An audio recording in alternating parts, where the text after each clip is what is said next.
Hello my dear friends, मैं अंबिकेश मिश्रा आ गया हूं आपके साथ दोनेश्वर डिफेंस एकेडमी के ऑफिशियल यूट्यूब चैनल पर। और मैं आज आपके साथ नया सेशन, नया टॉपिक लेके आया हूं टेंसेस से रिलेटेड। कंपटीशन एग्जाम की तैयारी करते समय, एनडीए सीडीएस या कोई भी एग्जाम की हम कंडक्ट की तैयारी कर रहे हो, सबसे ज्यादा समस्या हमें क्या आती है? सेंटेंस के स्ट्रक्चर को समझने में। चाहे वो रेस्पोर्टिंग करें या इंप्रूवमेंट करें, हम पार्ट्स ऑफ स्पीच तो पढ़ लेते हैं, लेकिन उसके यूजेस में, एक सेंटेंस के फॉर्मेशन में, सब्जेक्ट वर्ब एग्रीमेंट में जो हम पढ़ते हैं, जिसका बहुत बड़ा रोल हो जाता है। अब होता क्या है कि स्कूल टाइम में तो हम क्या देखते हैं कि उसमें ता है, ती है या ट्रांसलेशन से रिलेटेड चीजें ज्यादा पढ़ते हैं। स्कूल टाइम में हमने जितने टेंस पढ़े वो सारा का सारा हमारा रोल ट्रांसलेशन पर्पज से होता है कि प्रेजेंट डेफिनेट टेंस हिंदी का इंग्लिश में कैसे ट्रांसलेट करते हैं। अब होता क्या है कि जब हम कॉम्पिटिटिव एग्जाम की तैयारी करते हैं तो हमें according to time and according to sense हमें टेंस डिसाइड करना होता है। और टेंस क्या है? सारा खेल वर्ब का है, वर्ब के फॉर्म्स का है। हमने वर्ब चैप्टर भी पढ़े। अब आज के सेशन में हम ये देखेंगे कि भाई सेंटेंस आप कोई भी सपोज करो, आप ले लेते हो, आप किसी भी टेंस में ले लो। आपने बोला आई गो टू स्कूल, फिर आप उसी को बोल दो आई वेंट टू स्कूल, आप बोल दो I have gone to school. सारे सेंटेंस सही हैं, गलत तो कुछ भी नहीं है। तो डिसाइड कैसे होगा कि कौन सा इंडेफिनिट में होगा, कौन सा परफेक्ट में होगा, कौन सा प्रेजेंट में होगा, कौन सा पास्ट में? इन सब चीजों को समझने के लिए हमें कुछ बेसिक चीजों पे ध्यान देना पड़ता है। ठीक है, उन बातों पे हम चर्चा करेंगे। तो चलिए शुरुआत करते हैं सेशन का। अब देखो, हमने टॉपिक का जो हेडिंग नाम डाला है टाइम एंड टेंसेस। इसका मतलब क्या है? टेंस डिपेंड ज्यादातर करता है टाइम पे। टाइम का बहुत बड़ा रोल होता है। टाइम और एक्शन की नेचर पे डिपेंड करेगा कि टेंस कौन सा होगा। जैसे अगर हम बात करें, हम अगर इनडेफिनिट की बात करते हैं, ध्यान समझें, सबसे पहले हम बात करेंगे इनडेफिनिट की। इनडेफिनिट का मतलब क्या है? अनिश्चित, यानी उस काम की होने का जो टाइम है वो डेफिनेट नहीं है, दैट इज कॉल्ड इनडेफिनिट। समझ में आ रही है कि नहीं बात आ रही? इसका मतलब इनडेफिनिट में कौन कौन सी बातें आती हैं? एक तो हमारी बातें आती हैं रेगुलर एक्शन। किसकी बात आती है? रेगुलर एक्शन, यानी जो काम नियमित रूप से डेली हो रहा है ना? आपने बोला आई गो टू स्कूल, तो ये टाइम डिफाइन नहीं है। मैं स्कूल जाता हूं, कल भी गया था, आज भी गया या जाऊंगा या कल फिर जाऊंगा, है ना? मैं डेली न्यूज़पेपर पढ़ता हूं तो मतलब कल भी पढ़ता था, कल भी पढ़ा था, आज भी पढ़ा हूं, कल फिर पढ़ूंगा। यानी वो कैसा काम है? रेगुलर एक्शन है। रेगुलर एक्शन में आप बोल सकते हो आपका क्या क्या चीजें आ सकती हैं। आपका वो कोई रूटीन हो सकता है ना? प्रोफेशन हो सकता है आपका, है ना? आपकी कोई हैबिट्स हो सकती है। ये सारे के सारे चीजें किस में आती हैं? रेगुलर एक्शन में। आपका डेली का रूटीन है, आपकी जॉब है, प्रोफेशन है, वो भी रेगुलर एक्शन है। आपकी आदत है, कोई चीज हैबिट्स है, ठीक? और क्या आता है? यूनिवर्सल ट्रूथ जो भी है, यूनिवर्सल ट्रूथ जो भी है, वो भी हमारा क्या है? रेगुलर एक्शन है, जो बदला नहीं जा सकता। जैसे सनराइजेस इन द ईस्ट, सूरज पूरब से निकलता है ना? Water boils at 100 degree centigrade, पानी 100 डिग्री पे खोलता है, यूनिवर्सल ट्रूथ है, बदलेगा नहीं, है ना? नसों में खून दौड़ता है, यूनिवर्सल ट्रूथ है। ये सब क्या है? रेगुलर एक्शन है, रुकेगा नहीं, बदला नहीं जा सकता। ठीक है, तो यूनिवर्सल ट्रूथ हो गई, आपकी आदतें हैबिट्स हो गई, रूटीन हो गया, आपका कोई प्रोफेशन है, टीचर पढ़ा, I teach student, I teach English, मैं इंग्लिश पढ़ाता हूं, मेरा प्रोफेशन है, जॉब है। समझ में आ रहा है कि नहीं आ रहा? कोई व्यक्ति कोई काम करता है ना? Doctor treats the patient, profession है। तो जितने भी रेगुलर एक्शन है, विदाउट मेंशनिंग द टाइम, बिना टाइम मेंशन किए हुए, यानी टाइम डिफाइंड नहीं है, वो तीनों समय में पाया जाएगा, पास्ट में भी, प्रेजेंट में भी, फ्यूचर में भी। वो रेगुलर हो ही रहा है काम, और सारा का सारा आपका क्या है, प्रेजेंट इंडेफिनिट है। क्या है, सबका सब किस में लिखा जाएगा बेटा, प्रेजेंट इंडेफिनिट। बात समझ में आ रही है? रेगुलर एक्शन, इर्रेगुलर भी एक्शन भी होता है। क्या होता है, इर्रेगुलर एक्शन भी हो सकता है हमारा। इर्रेगुलर का एक्शन का मतलब क्या होता है, जो कभी कभी होता है वो भी, है ना। इसमें आप कहा जाता है जितने भी आपकी नेचुरल कैलामिटीज हैं, है ना,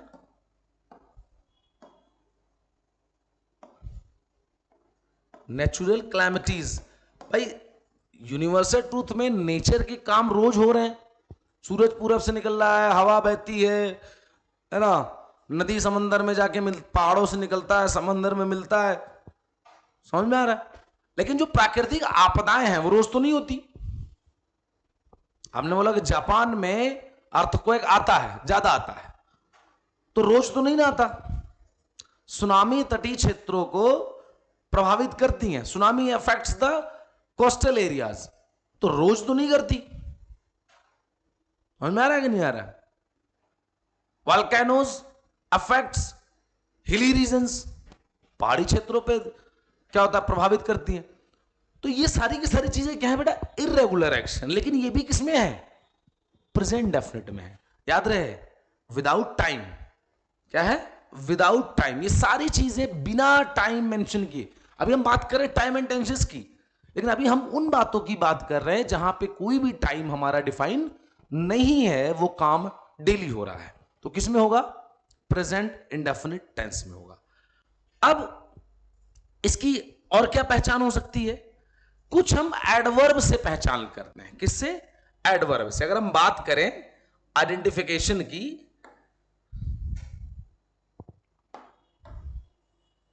अगर हम बात करें आइडेंटिफिकेशन की, तो कैसे आप पहचानोगे आइडेंटिफिकेशन की क्या हो सकती है भाई, जैसे कुछ एडवर्ब होंगे, जैसे लिखा होगा रेगुलरली, डेली,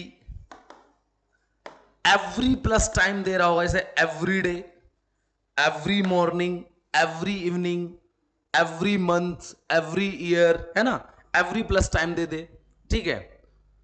कभी कभार वाली चीजें हो सकती हैं, है ना, समटाइम्स, है ना, इरेगुलर एक्शन का, है ना, एक्सेक्ट। तो आप कुछ एडवर्ब से भी पहचान सकते हो या एक्शन के नेचर से पहचान सकते हो। मैंने क्या बोला, या तो आप टाइम से पहचानोगे या एक्शन के नेचर से। टाइम को बताने के लिए कुछ एडवर्ब ऑफ टाइम बताएंगे, ठीक है। ऐसा एडवर्ब ऑफ टाइम जो किसी पर्टिकुलर टाइम को नहीं बता रहा है, रेगुलर टाइम बता रहा है। Daily, everyday, every month, every year, regularly, है ना, जनरली, यूजुअली, है ना, ये सारे वर्ड होते हैं ना, जनरली, यूजुअली। समझ में आ रहा है कि नहीं आ रहा, casually, without mention particular time. अब इसकी पहचान क्या होती है, आपको पता तो चल गया कि रेगुलर एक्शन है, इरेगुलर एक्शन है, रूटीन है, प्रोफेशन है, हैबिट है, यूनिवर्सल ट्रूथ है, नेचुरल क्लैमिटीज हैं, इरेगुलर एक्शन में आ रहा है। पहचान के लिए हमने रेगुलर, स्ट्रक्चर क्या होगा, तो इसका स्ट्रक्चर जो होगा बच्चे क्या होगा, अगर वो क्या है, अफर्मेटिव सेंटेंस है। क्या है, अफर्मेटिव। स्ट्रक्चर के लिए हम आ जाते हैं दूसरे स्लाइड पे। अगर हम बात करें, हम बात करेंगे स्ट्रक्चर की। स्ट्रक्चर किसका, प्रेजेंट इंडेफिनिट का। स्ट्रक्चर हमारा प्रेजेंट इंडेफिनिट टेंस, ठीक। क्या है, अफर्मेटिव। अब किसकी बात करेंगे हम, अफर्मेटिव का, सकारात्मक सेंटेंस। तो अफर्मेटिव की पहचान क्या होती है कि सबसे पहले लिखा जाएगा सब्जेक्ट। क्या लिखा जाएगा, सब्जेक्ट। सब्जेक्ट के साथ में क्या लिखा जाएगा,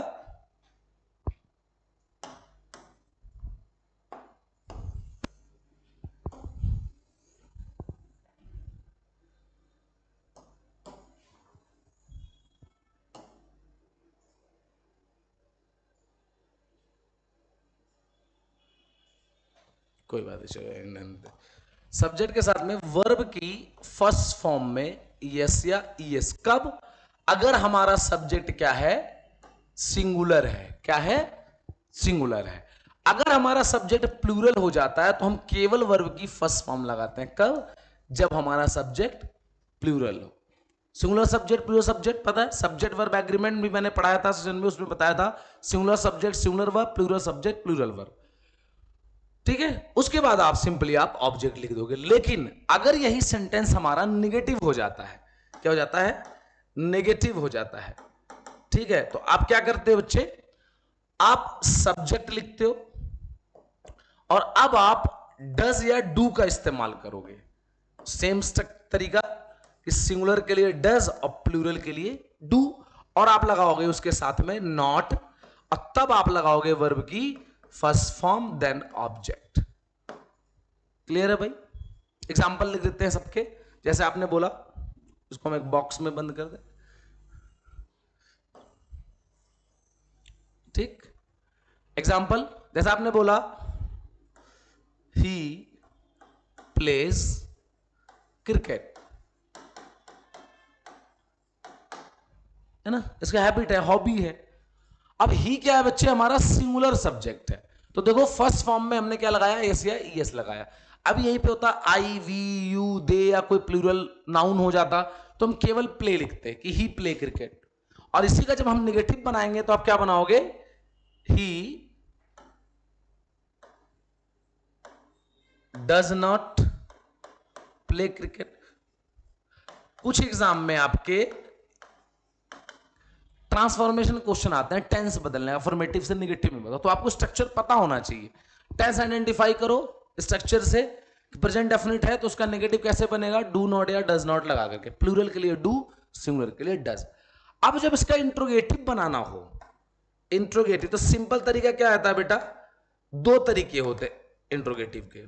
एक तो क्वेश्चन वर्ड से शुरू होगा, हेल्पिंग वर्ब आप पहले लिखोगे डज या डू, ठीक है, फिर आप लिखोगे सब्जेक्ट, है ना, फिर आपका वर्ब की, अगर नेगेटिव है तो यहीं आप पे नॉट ऐड कर दोगे, और वर्ब की फर्स्ट फॉर्म देन आपका ऑब्जेक्ट। अब इसमें दो टाइप का होता है ना, एक क्या होता है कि हिंदी में क्या से शुरू होता है ना, क्या तुम पढ़ते हो? Do you study? क्या तुम खेलते हो? Do you play? अब उसमें क्वेश्चन वर्ड भी लगा सकते हो, तो उसी का क्वेश्चन वर्ड ऐड ऑन कर देना है। कहां खेलते हो? Where do you play? क्या पढ़ते हो? What do you study? कहां जाते हो? Where do you go? समझ में आ रहा है कि नहीं आ रहा है? तो आपको ध्यान रखना है कि यहां से लेकर के यहां तक हमारा टाइप नंबर 1 है, यानी जो हेल्पिंग वर्ब से शुरू होता है, क्वेश्चन मार्क, ठीक है, और उसके आगे आप इसको ऐड कर दो क्वेश्चन वर्ड, तो टाइप नंबर 2 क्वेश्चन वर्ड हो जाएगा। आई होप आपके समझ में आया होगा। ठीक है, आगे देखते हैं। तो आपके समझ में आया होगा कि प्रेजेंट डेफिनिट टेंस क्या होता है? Regular action, irregular action, routine, profession, है ना। आए बात समझ में? चलो अब हम बात करते हैं पास्ट इंडेफिनिट टेंस की, इसकी पास्ट इंडेफिनिट टेंस की।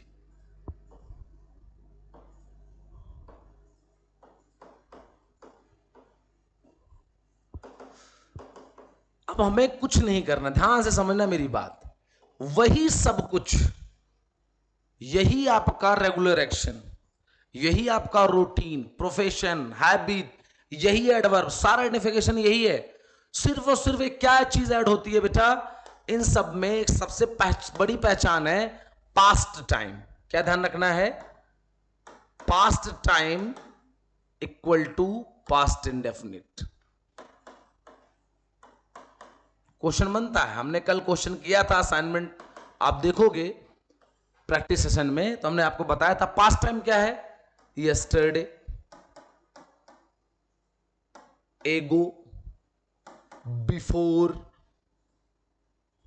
ठीक, last day, last month, last year, कुछ भी लास्ट लगा के आ जाए, प्रीवियस लगा के आ जाए, प्रीवियस प्लस टाइम आ जाए, है ना, या कोई पास्ट टाइम गिवन हो, 1947, 1980, है ना, 10,000 BC, कुछ भी, तो आपको क्या ध्यान रखना है कि past time equal to past time. जैसे वही सेंटेंस था, आपने लिखा कि आई हैव प्लेड, क्वेश्चन आया था, मैंने किया था, क्रिकेट, है ना, अ मंथ एगो, ठीक, कि मैंने क्रिकेट खेला 1 महीने पहले खेला था। तो अब ध्यान समझना क्या टाइम दे रहा, अब मंथ एगो पास्ट टाइम दे रहा, तो तुरंत आई है प्लेड गलत हो जाएगा, इसकी जगह हमारा क्या हो जाएगा, प्लेड हो। तो स्ट्रक्चर हमारा बेटा वही है, इसमें कुछ नहीं करना है। यहां सब्जेक्ट के साथ कैसा भी सब्जेक्ट हो, सबके साथ वर्ब की सेकंड फॉर्म लगती है, प्लस ऑब्जेक्ट आ जाता है अफर्मेटिव में। नेगेटिव में क्या होता है, सबके साथ डिड लग जाता है, क्या लगता है, डिड नॉट, ठीक है, डिड नॉट लगा के वर्ब की फर्स्ट फॉर्म देन ऑब्जेक्ट, ठीक है। इंट्रोगेटिव का वही तरीका, क्वेश्चन वर्ड लगाओ आगे, ठीक है, हेल्पिंग वर्ब इधर, सब्जेक्ट इधर, है ना, प्लस डिड प्लस सब्जेक्ट, और फिर आपका वही वर्ब की फर्स्ट फॉर्म ऑब्जेक्ट, ठीक है। स्ट्रक्चर वही है, जैसे हमने बोला यही था, आई प्लेड क्रिकेट, नेगेटिव बनाते तो I did not play cricket, interrogative का डिड आई प्ले क्रिकेट बनता चला जाएगा। तो क्वेश्चन कैसे बनाएगा, एक तो पास्ट टाइम, एक टाइप, एक क्वेश्चन ये बनेगा आपका, ठीक है, कि किसी भी प्रेजेंट टेंस में देगा, चाहे प्रेजेंट डेफिनिट में दे, चाहे प्रेजेंट परफेक्ट में दे, और वो पास्ट टाइम पीछे गिवन हो, तो आपको उसको पास्ट डेफिनिट में चेंज करना है। दूसरा क्या होता है कि अगर सेंटेंस की शुरुआत इट्स टाइम से हो, बच्चे किससे हो रहा है, इट्स टाइम, ठीक, इट्स हाई टाइम, है ना, इट्स टाइम, है ना, it's great time, it's high time, है ना, कुछ भी, इट्स हाई टाइम, मतलब इट्स और टाइम करके आए। उसके बाद अगर कोई सेंटेंस आता है तो वो हमेशा और हमेशा that should be past indefinite tense. क्या होना चाहिए बच्चे, पास्ट इंडेफिनिट टेंस। क्वेश्चन कैसे बनेगा, आया हुआ क्वेश्चन है एनडीए में, क्वेश्चन दिया उसने कि इट्स टाइम दैट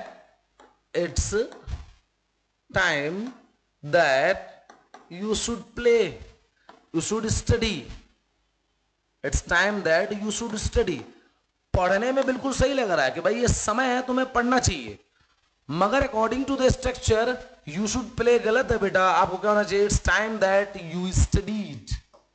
ये दिमाग में बिठा लो, रट लो, ये क्वेश्चन बहुत बार पूछा गया है हर एग्जाम में कि it's time, it's high time या इट्स अ ग्रेट टाइम से कोई सेंटेंस की शुरुआत हो, that should be always in past indefinite tense, है ना। If there is no mention time that will be present definite tense, regular action, irregular action, present definite tense, ठीक है। Time given हो जाए पास्ट इंडेफिनिट टेंस।